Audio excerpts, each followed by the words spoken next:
Hello and welcome again to South Africa on 99.94. I'm Neil Manthorpe. My co-host is Lungani Zama.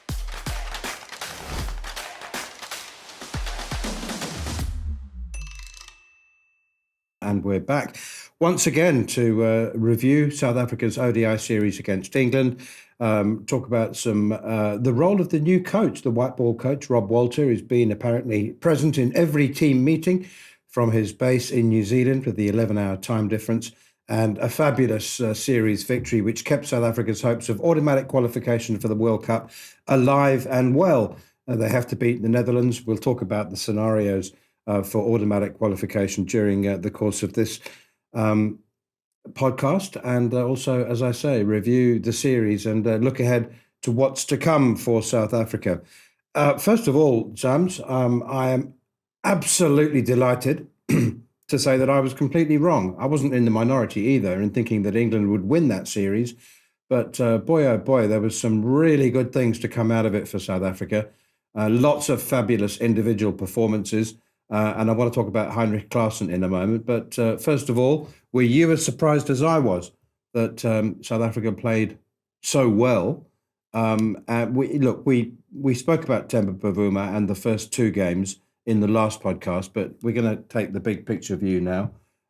Just a magnificent performance, even in the last game, where they reduced England to 14-2. And just as England said after the first two games, you've got to tip your hat to the opposition sometimes.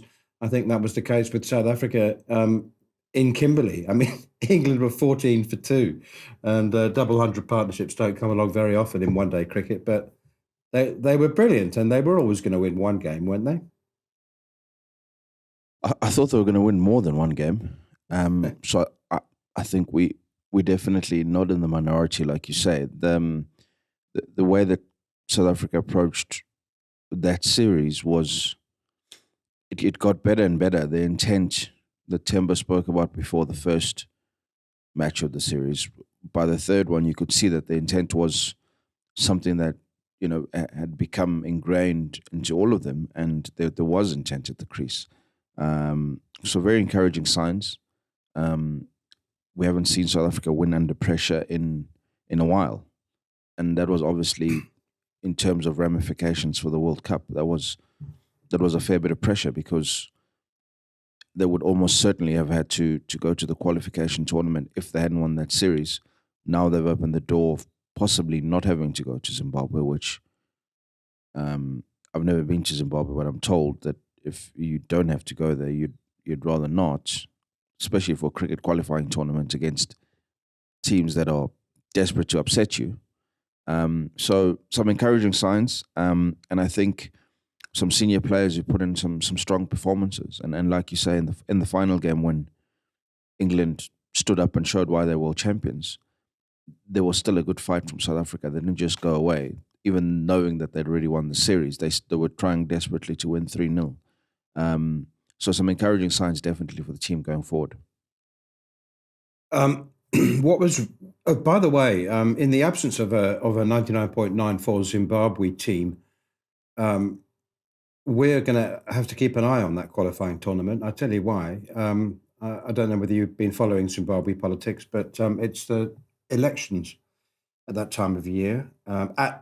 Exactly that time, the elections are scheduled, and you know what Zimbabwe elections can be like with the politics and the ensuing unrest.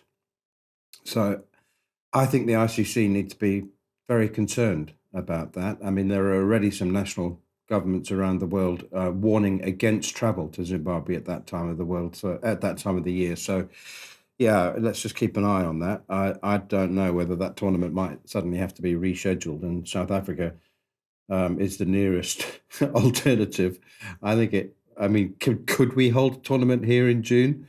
It's probably a question for nearer the time. I wanted to talk about some of the things that were said after that third game in Kimberley. Most of all, I think the most interesting press conference that I've seen from a South African player, apart from Temba Bavuma, was Heinrich Klaasen, who spoke with like shuddering honesty, and bordering on disdain would be too strong a word for the selectors, but he said, we've spoken about playing this aggressive brand of cricket before. It's not the first time. We are all natural shot makers. And that is a power-packed middle order, I must say. But he said, he first brought it up on tour in Sri Lanka in 2019. He said, you want us to play this aggressive brand of cricket. And then, he did it for 2 games and was dropped. He went out and played positively and was caught on the boundary and was dropped. And he said, the trouble is with being dropped in South Africa is that you go from in the team to 7th in the queue. In other countries, when you're out of form or you don't perform, you get dropped to the bench and then you wait for someone else to lose form and then you're brought back again. He said, the problem is not, and this was really interesting. He said, the problem is not playing that style of cricket. It's what goes on in your head. So if you're asked to play like that, and we want to play like that, then we need some consistency. We need to be backed by the management and the coaching staff and the selectors in particular. He said, that the selectors, he said it's just, he didn't use the word random. I used the word random in interpreting what he said. But, he said, yeah, I can be averaging 60 and I can't get in the team. And sometimes I'm averaging 4 and they bring me back into the team. He said, you just don't know where you stand. I thought it was fantastic. And the reason that he was saying that, I think, is because like many other players and an increasing number of players to come in the years ahead, he's no longer financially reliant on playing for South Africa. So therefore, he has the freedom. Yes, you aspire to play for your country, and he still wants to play for South Africa. But what the SA20 has done is made him virtually guaranteed to be a multi-million rand player for many years to come. So he can now speak the truth without fear. That was my very first thought as well, that we are probably going to hear a lot more honesty, for lack of a better term, frankness, from players who previously were petrified of losing the national contract, which he did at some point, losing the national contract that sort of guarantees your well-being for a year. Now you make that in a month in the SA20, never mind whatever else you play. So it does actually allow players to call out the hypocrisy, and it definitely puts selectors and coaches more on the spot, because what you say and what you do before, you just get away with it and sort of resolve it in a team meeting. Now when you're putting it on Front Street in the way that Heinrich Klaasen has, it does make them more accountable. When you start getting questioned about the choices that you're making, players get questioned every single game. I've always been fascinated why selectors don't do more press conferences in relation to results, because that's the team that they've armed the team. That's the team they've chosen. So if that's all you've got, I mean, at the beginning of this series, wrongly, we asked why there was not even 1 or 2 of the youngsters in the SA20 who were showing promising signs. Obviously, the faith that was shown in this current team was justified, because they went and stood up and people made runs and people took wickets. So I understand exactly where Heinrich Klaasen is coming from, because the one thing that we've always said is that you can't really express yourself when you feel like you're playing for your place every single match. The fear of failure negates whatever spontaneity and instinct that you have. And you'll play well in nets, but you get to the middle and you know that if you make 10, the prettiest 10, you may not play for 5 games. And it's definitely, if there's been a policy change and someone like a Klaasen has been told, we're going to back you for the next 5 games, regardless of what you do, we'll judge you on what you do after 5 games instead of after 2, then that explains the form that he's in, because he also had COVID very badly. So he's been in some dark places, and anyone who's survived COVID, serious COVID, will tell you that you do look to the future, and you do, sort of have a more, perhaps ruthless is not the word, but just there's a lot more clarity in the things that you want to do, because there's a point where you start thinking, jeepers, I might not be able to do ever again. Some people are still suffering from the effects. So whatever it is that's triggered him, it's a combination of money and personal circumstances and time and just frustration at the things not changing. But you could see, and you can see in what he's done in the SA20, that it's somebody who's said, right, I know how to play. I'm going to play my way. And if I get dropped, so be it. I've got options around the world, but I'm going to play my way. And the 100 that he scored in his last league game for Durban Super Giants was some of the cleanest hitting you've ever seen from a South African. And that's a guy playing, believing in himself and backing himself. And, you put all those together, that's what you get, 140 balls against a very good attack. It's interesting that Graham Smith and many other people involved in the SA20 have spoken about how the tournament will improve South African cricket, the big picture. I don't think that that they were envisaging the path that it may actually improve South African cricket by. Because what it actually means is that it will create far less intensity for desire to play for South Africa. And by doing that, it may well improve the performances of those who do actually play for South Africa. So it's like, well, I'm now financially secure for life. I can plan for my children's education. I don't have to worry about being dropped. The fear of failure's gone. Oh, yeah, all right. What, you want me to play against England in a one-day series? Okay, I'll see. I'll check my diary. Yeah, I think I can do that. And so you turn up with all of those concerns all gone, and it's almost like I think you used the word, the sort of fear of the selectors and the fear of the process, and there has been a bit of a kind of boarding school atmosphere around selection for years and years, rather than. I'm jumping around a little bit here, but like when Owen Morgan led the revolution of English cricket, one of the cornerstones, one of the less spoken about cornerstones of his captaincy philosophy was consistency of selection. When he identified a player as being the best, he stuck with them. And the selectors were largely there to rubber stamp his squads. That was their job. And frankly, Klaasen's right. If he is the right man, if he is one of the best middle order white ball batters in South Africa, he should be in the World Cup squad for India now, if South Africa get there. Yeah. I mean, we often turn to England and their policies because they seem to, especially at international level, seem to have got it right just in terms of levels of security. I mean, obviously the pound comes with significant security, but in terms of actual players getting on the field and knowing where they fit in the system and what their worth is to the team, there's, there's clarity of thought. And you've seen it in Test cricket, but like you say, Owen Morgan and the white ball team started it, where you look a player in the eye and you say, I trust you. I believe that you are the best in this position. So do not fret about the first baller that you may get today, because we're trying to build a player that's going to win us the World Cup. If that's the vision, the path that eventually gets you there is just part of the process. What we're doing is building. They built to 2019 knowing they're hosting the World Cup final, so they built to Lords, and by the time they got to Lords, they had half a dozen match winners.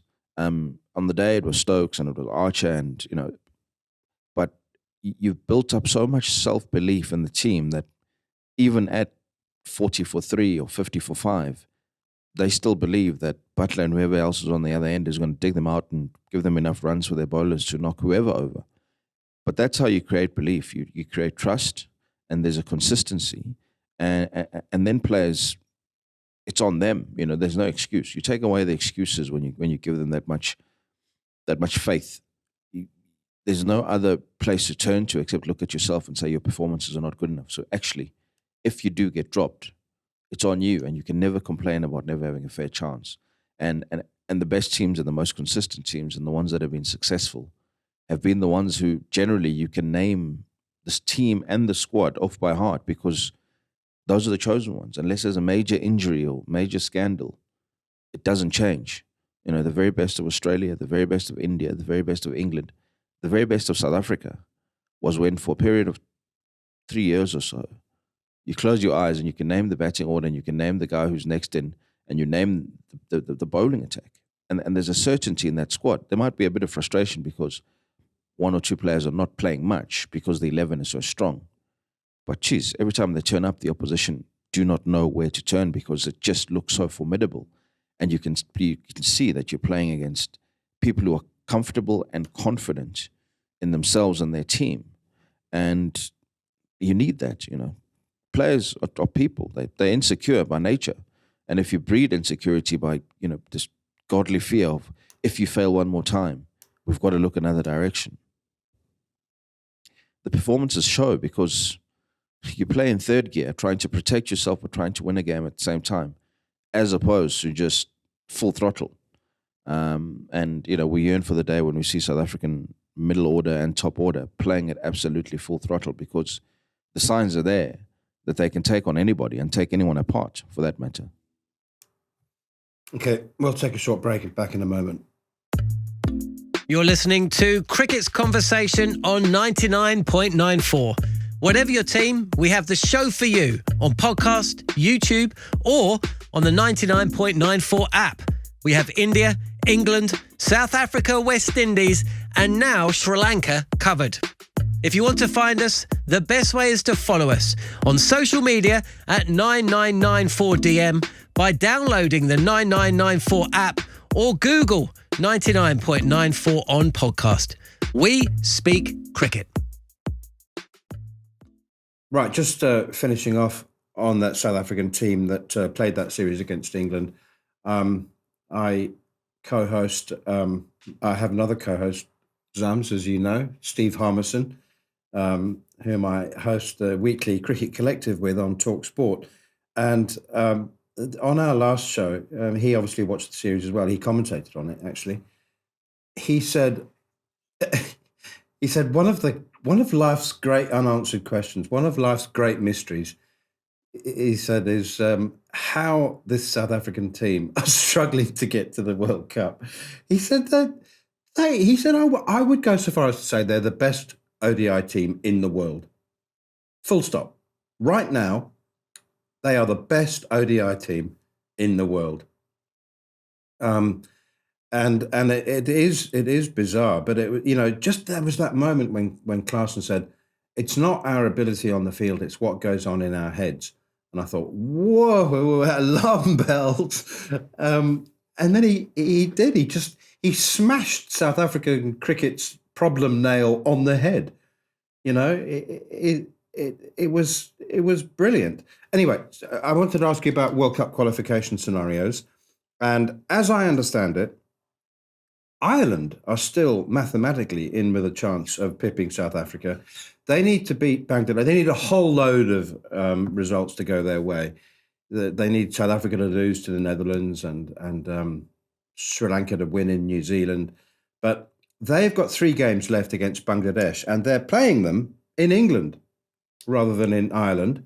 So they're playing Bangladesh at Chelmsford in May, which may not suit Bangladesh. Anyway, that's a real long shot.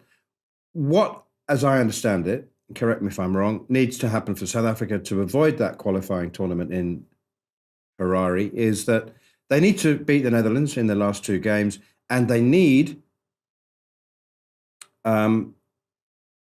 New Zealand and Sri Lanka. They need New Zealand to win that series. Just win it.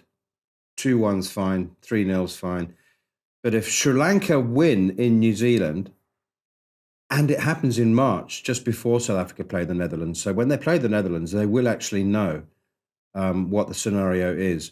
But it's not quite in South Africa's hands. They just need Sri Lanka not to win in New Zealand. And I think of the last 21 ODIs in New Zealand, the home side have won 17. So it does look like South Africa can breathe easy. Well, now that you've said that, obviously New Zealand are somehow going to capitulate and Sri Lanka are going to win a last ball thriller to win their first series in New Zealand. But thanks. That's how I understood it as well. That the door is a bit more ajar, and well, you've got to beat the Netherlands, and we're not going to make the mistake of being complacent again about that. South Africa have to beat the Netherlands, and we never thought we'd see the day when we say that with a bit of concern, but we all know what happened in Australia. So South Africa need to focus on themselves. If New Zealand do them the favour that they should, then it's a pretty straightforward process of win against the Netherlands, and you avoid wherever this World Cup qualifying tournament may end up. It may end up being in South Africa, and it probably would be easier to have it in South Africa if South Africa are not one of the qualifiers. So they would be doing the ICC a solid as well, and probably go to Durban or Maritzburg or combination. Weather is Durban is as balmy as Chelmsford ever will be at that time of year. So you might as well. But yeah, it's the path is a little bit clearer now. Ireland, I think Ireland's path to automatic World Cup qualification is even more complicated than South Africa's World Test Championship qualification ramifications, which you started with. So, out of those two horses, I think Ireland's the long shot, and South Africa's a serious long shot in Test cricket. So, it'll be if both of them somehow, South Africa end up in the World Test Championship, and Ireland end up going straight to India, then I think we'll have to shut down this podcast because we don't know what we're talking about. All right, we'll take a short break and come back with a little bit more in a moment. If you love the language of cricket and want more, then head over to the 99.94 app and you can hear all of our podcasts and cricket commentary. We're adding new shows all the time and covering cricket series from all over the world. Be the first to hear all of our announcements by following us on social media at 9994DM. Welcome to Cricket's Conversation. Okay, finally, in this section, what I started off with talking about the team meetings that the Proteas had in Bloemfontein and in Kimberley, and Rob Walter being part of them. Heinrich Klaasen and Temba Bavuma also spoke in really admiring terms about the way Shukri Conrad and Rob Walter have challenged them. And, Temba was sort of chuckling every time he said, Shooks calls a spade, and he's really been pushing us and challenging us. And Klaasen said the same about Rob Walter. Fascinating. It's very hard to imagine that Mark Boucher wasn't a challenging coach. And the interesting thing is that Shukri Conrad and Heinrich Klaasen go back almost 10 years. Shukri was head of the academy when Klaasen was 19 or 20. So they go back almost 10 years. And he, again, this idea of Shukri Conrad, sort of everyone's favorite uncle of South African cricket, coming along and giving the boys a hug and saying, lovely to see you again. That is evidently not the case. He's pushing them hard. And apparently he's said a few eyebrow-raising things about asking them to ask themselves what they want and how they want to go about doing it. And as I said, Rob Walter's been part of every single team meeting. I'm not sure how much sleep he's getting in. Where is he now? Hamilton or Dunedin or wherever he is. But he's packing up his house and he's on his way over. Yeah, I watched this past weekend. I watched, on an unrelated note, but related to the subject, Everton beat Arsenal in an English Premier League game with a new coach who's just come in. Everton, who looked like almost certainties for relegation. And an old school traditional English coach in Sean Dyche has come in and they've beaten Arsenal, who haven't looked like losing to anybody. And you look at the reaction of the players and what they're saying about what he's done in the few days of training and what mindset he's instilled and what he's said to them. And you could almost carbon copy what South Africans have been saying about Shukri Conrad. And, it's this remarkable thing of you change management and you can almost say the same words. I'm sure Mark Boucher said very much the same words at the very beginning of his tenure, or any coach actually. But when it comes from a different source, with for a while anyway, this new broom phenomenon, it happens in almost every sport. Come in and people feel like it's a fresh start, and you just hope that South Africa push on, and it is an actual new start, and it's not a false dawn, because I'm sure every coach has come in over the last few years has had similar sentiments, because you know what you're working with. And what you said about Harmison thinking that South Africa's the best ODI team in the world, I'm sure on paper, if you gave any of the coaches in the world and said, here's your squad of 15 players that you can take to the World Cup and build a team around them to face any conditions, they'd be excited at the prospect.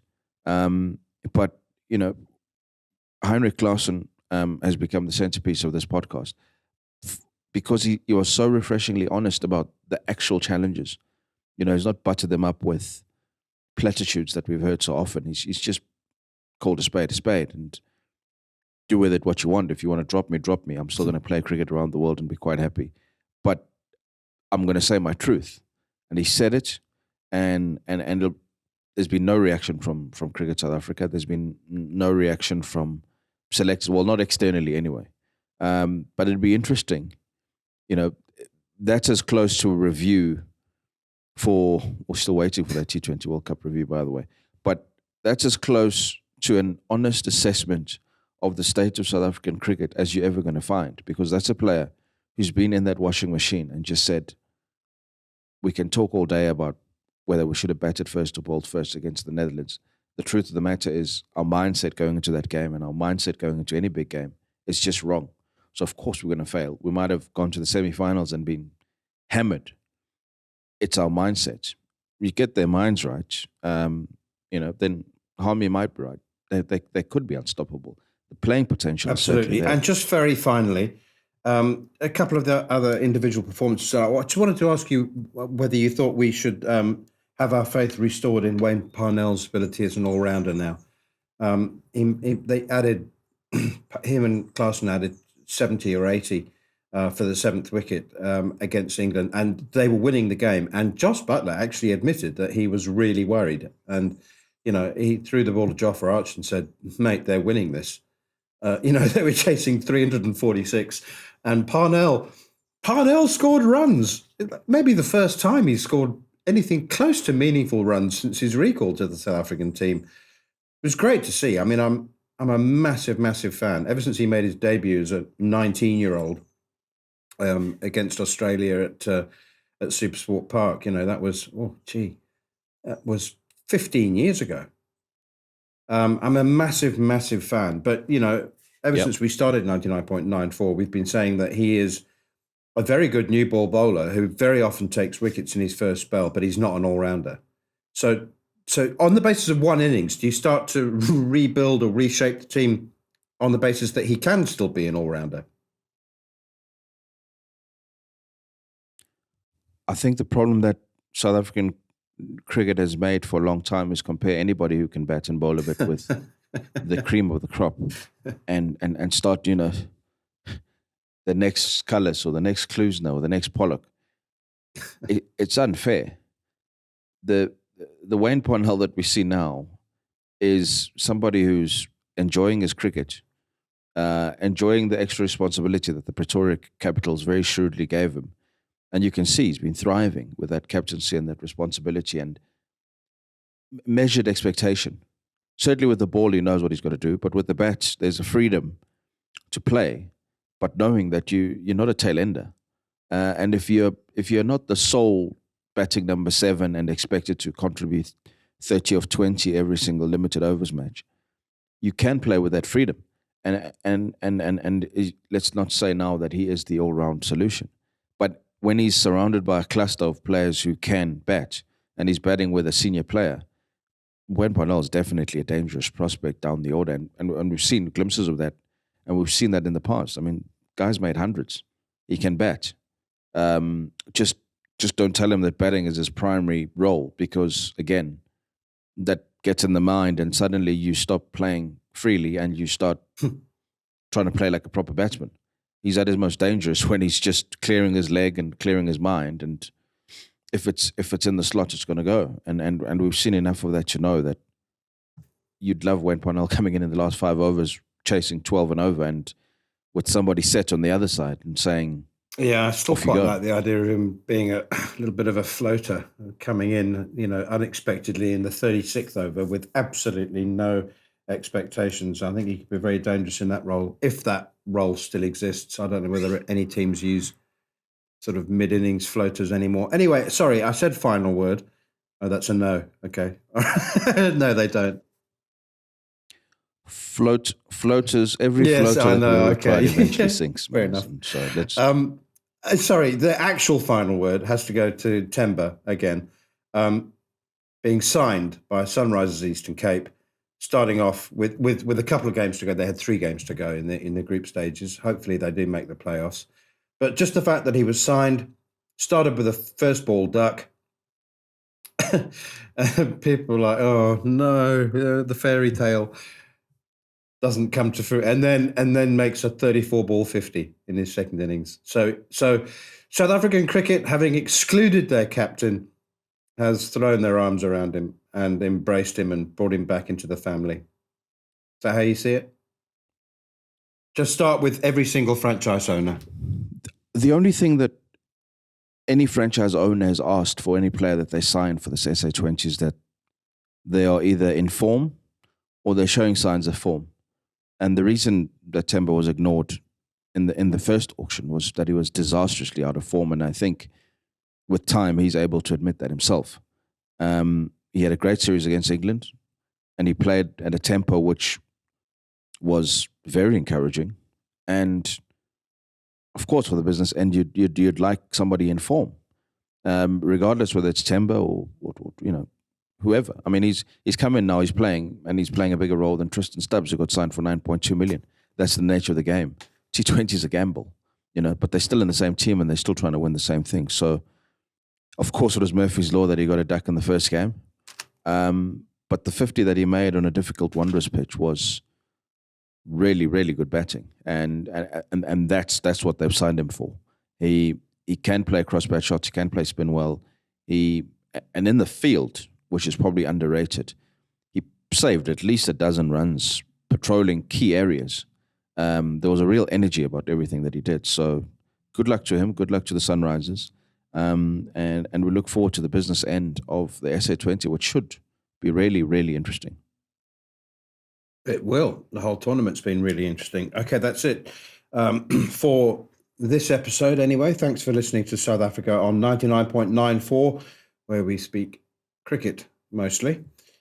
Please rate, review and subscribe, especially if it's a good one, wherever you get your podcasts. You can download the 99.94 app and follow us on Twitter at Neil Manthorpe and at Whamzam17.